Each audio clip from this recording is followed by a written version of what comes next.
The war, when war changed tides, obviously in the favor of allies.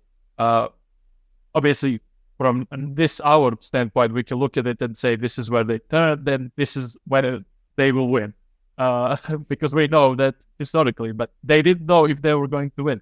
So on that note, do you think that Churchill in that moment was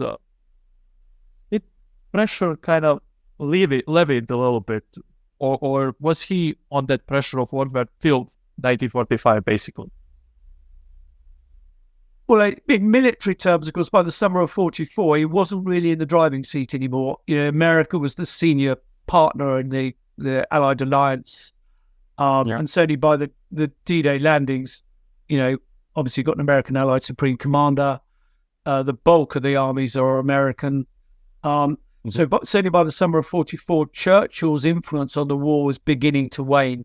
I mean, he didn't really have much say on the conduct. Up to that point, of course, Mediterranean strategy first.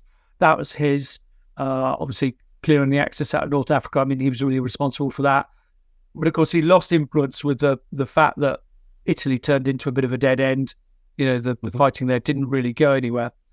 So he, by that point, and also he made himself really unpopular during D-Day because he kept getting cold feet.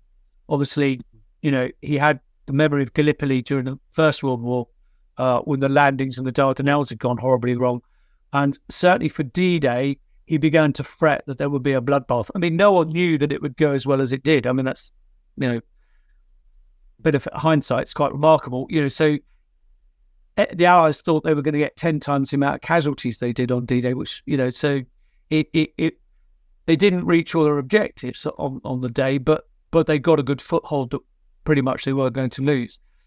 But in the run-up to D-Day, Churchill kept dithering. He kept leaning on Eisenhower and Roosevelt, going, well, maybe we should land in Brittany, maybe we should be down in Bordeaux. He kept trying to cover all the bases, think of all the options.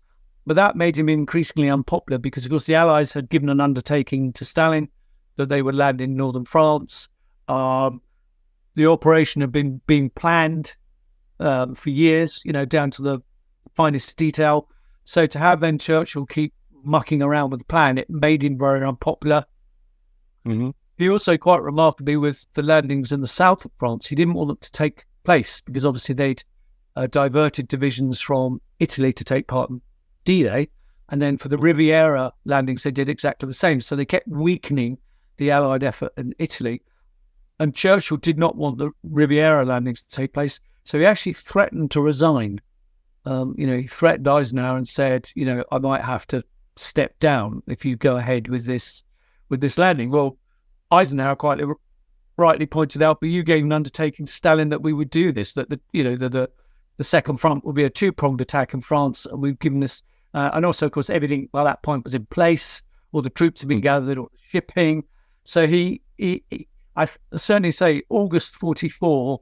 By that point, Churchill's influence on the war is waning.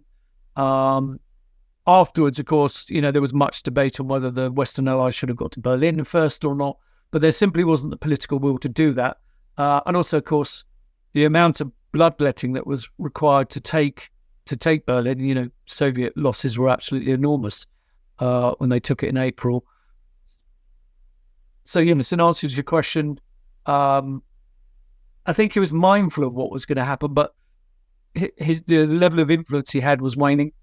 We stay genuine, uncensored and unscripted, and we always will, as we have to order our usual. Share us and subscribe us, and stay tuned until the next Wednesday. Iguzo!